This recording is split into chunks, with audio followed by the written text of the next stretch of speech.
నమస్కారం ప్రజలారా, నేను మీ తల్వార్ తాతను గుర్తున్నా కదా.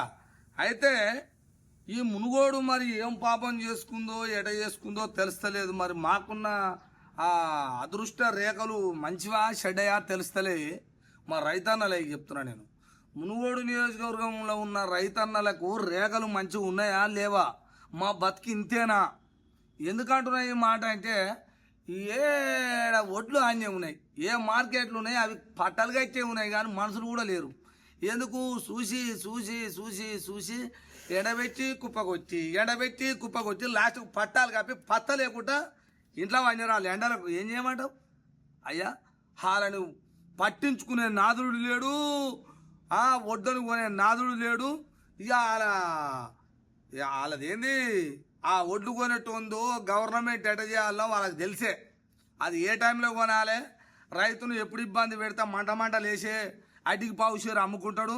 అప్పటిదాకా వాళ్ళని నానబెట్టి 2 శినుకులు పడంగానే నానతాయి కదా, ఎండిపోతాయి కదా, నాని ఖరాబ్ అవుతాయి కదా అనుకుని రైతు ఏం చేస్తాడు? అమ్మ నానితే ఏమొస్తాయి ఇన్ని రోజుల దాంట్లో పెట్టుబడి వెళ్ళాలి, అప్పు తెచ్చి చేస్తే ఆయన ఐటికి పావుషేరు అమ్ముతాడు. అప్పుడు ఆమె వరకలు అప్పుడు గవర్నమెంట్ కొంటుంది, తక్కువ రేటు చేసి కొంటుంది అన్నట్టు. ఆ తెలివి కళ్ళ శాతలు ప్రభుత్వానికి ఎరికే కానీ నా రైతన్నలకు తెలవాలి ముచ్చట. కానీ వాళ్ళకేం తెలుస్తుంది తెలియదు, పక్కకు పెడదాం. మరి ఈ సమస్య మీద ఈ మునుగోడులో మరి మనకు ఎంపీ లేడా? ఏం పాపం చేసుకుందా అంటున్నా నేను. ఈ మునుగోడు ఏం పాపం చేసుకుంది అంటున్నా. శ్యామల కిరణ్ కుమార్ రెడ్డి, అయ్యా నీ ముఖం కనీసం ఇక్కడ అవుపడదా? అయ్యా నన్ను ఫ్లెక్సీలన్నా అవుపడదా నాయన? ఫ్లెక్సే సరే, మనిషి అయితే కనపడవనుకో, లక్షల కోట్ల రూపాయలతోటి వచ్చినావు, గెలిచినావు, అయిపోయింది. ఎందుకంటే రాజ్యం మనదే కదా, గెలిచినావు మంచిగానే ఉంది. మరి ఇక్కడ ఎందుకు కనపడవా అని, మునుగోడులా ఎందుకు కనపడవు? ఈ మునుగోడు రైతుల గురించి, రైతుల ఒడ్లు కల్లాలల్లా ఎండిపోయి అవి ఏంటికి వెనక్కి రాకుండా కూడా అయితట్టుంది. చెప్పవు మరి ఆ విషయాల మీద మాట్లాడుతందుకు రావా నాయన? కిరణ్ కుమార్ రెడ్డి రావాలగా, ఎందుకు వస్తలేవు ఇక్కడ అంటున్నా. ఇది ఏం పాపం చేసుకుంది మునుగోడుకు? ఎప్పుడు చేసిన ఒక్క ఎంపీ రాడా గారు నాయన మునుగోడుకు వచ్చిండేవడా? ఎప్పుడన్నా వచ్చిరా చెప్పురు, ఏ ఎంపీ వచ్చిండో చెప్పురు ఈ మునుగోడుకు? ఎన్నాడన్నా గెలిచినప్పుడు అది ఎలక్షన్లు అప్పుడన్నా తిరగలేదు ఇట్ట ఒకసారి అట్లా. ఎందుకంటే పని చేస్తావు నురుగా, పని చేసి ఓట్లు వేయించేటోడు నువ్వు పైసలు పంపిస్తే సారు 7 నియోజకవర్గాలు తిరగాలంటే ఏమవుతుంది అయ్యా? అందుకనే మరి ఎట్టెట్ట అని ఈ రైతులను పట్టించుకునేది ఉందా లేదా? ఎంపీ ఎందుకు వచ్చాడు కాడని. ఇక ఎమ్మెల్యే గారు అంటే ఇక ఆయనకు ఫుల్ పని ఉంది, ఇక ఊకి అని దండగా అయితే వద్దు నాయన అనలేకపోతున్నాం. అంటే ఊకి అని రైతులు మొత్తుకొని చచ్చారు. ఎందుకు అంటున్నా ఈ మాట అంటే, ఈ ఎమ్మెల్యే ఆ ఎమ్మెల్యే ఏమో పెళ్ళిళ్ళ ఆయన కలుసుకురట, ఆయన అనుకుంటారట నేనేమో నువ్వేమో పెళ్ళిళ్ళు తిరుగు, నేనేమో కళ్ళాలు తిరుగుతున్నా అని. మళ్ళీ ఇద్దరు ఏం యాక్షనా ఇది? ఈ యాక్షన్కు భలే ఒడు కావాలి. రైతులు సబ్బండ కులాలు ఏం మాట ఇది?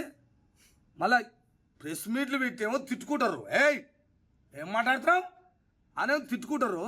ఎమ్మెల్యేని తిడతాడు, వీళ్ళు తిట్టుకుంటారు అని ఈయన తిడతాడు.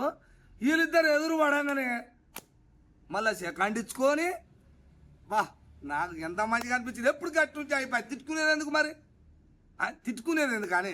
ఇక ఆయన చేసే పని ఆయన చేస్తాడు, నువ్వు చేసే పని నువ్వు చేస్తావు, అంతేగాని తిట్టుకునేది ఎందుకయ్యా? నీకు మంత్రి పదవే కావాలి, ఆయన కావాలి మరి కాదా? ఈ వద్దున ఆయన నాకు ఈ జోలు చెప్తే ఇప్పుడు నన్ను ఎంతమంది తిడతారు ఇప్పుడు. ఎందుకన్నా నువ్వు ఉన్నది ఉన్నట్టు అంటావు, తాత గట్ట అంటావు అని. మరి కాదా? నువ్వేమో పెళ్ళిళ్ళు తిరుగుతున్నావు, నేనేమో కళ్ళాలు తిరుగుతున్నానే అనవరకల్లా అది కొడుక ఒకటే పెట్టుడు. ఇక సోషల్ మీడియా మొత్తం పొట్టు అవుతుంది.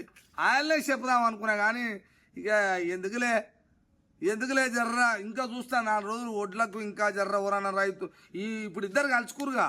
ఇద్దరు కలుసుకోగానే ఇద్దరు కలిసో లేకపోతే ఓ కాడంగా ఆయన ఓ కాడంగా ఈయన తల్లి పొట్టు తిరిగి ఒడ్లు ఇక ఇద్దరు మాట్లాడుకురంటే ఒడ్లను కొంటారు వద్దు ఇక మనం చెప్పడు చేయొద్దు అనుకున్నా. ఇప్పుడు ఆయన కూడా 10 రోజులు అవుతున్నట్టుంది, పత్తకు లేదు నాయన. ఇంకా మరి ఒడ్లని ఎట్లా చేయాలనో జర చెప్పురు నాయన. మిమ్మల్ని ఏమంటలేమో అయ్యో, మళ్ళీ మీ వెనకంగా ఉన్న బ్యాచ్ ఎగబడుతుంది. ఎగబడి ఏ ఊ టూ అంటారు వాళ్ళు, మీకంటే ఎక్కువ అంటారు వాళ్ళు. అందుకనే మీ వెనకంగా ఉన్న బ్యాచ్కు ఫస్ట్ నమస్కారం. తలవారు తాత నమస్కారం పెడుతున్నా. ఎందుకంటే మనం వెనకంగా తిరిగేదేగా, మన బతుకంతా అదే కాబట్టి ఫస్ట్ నమస్కారం పెడుతున్నా.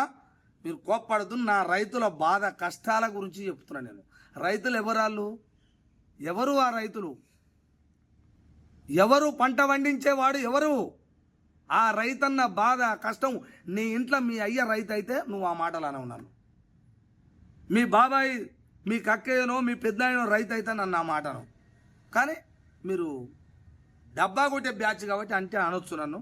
కానీ వాళ్ళిద్దరూ మంచిగా ఉండాలని కోరుకుంటున్నాను. ఎప్పుడు ఓరోరు మాజీ ఎమ్మెల్యే ఇప్పుడు ఉన్న ప్రజెంట్ ఎమ్మెల్యే ఇద్దరు ఎప్పుడు కలిసిమెలిసి ఉంటే సరిపోయా. కానీ మీరు ప్రెస్ మీట్లు పెట్టి ఈయన తిట్టుడు మళ్ళీ ఆయన ఈగో గవి పెట్టి మమ్మల్ని బలి చేయకూరి, మన కలుసుకురు కదా, ఎంత ఆనందం ఉన్నది. 2 రోజులలో కళ్ళ సంబూరం ఉన్నది. ఎప్పటికిట్ట మాట్లాడుకుంటే అయ్యే పాయ. ఎందుకయ్యా రెచ్చగొచ్చేది మమ్మల్ని?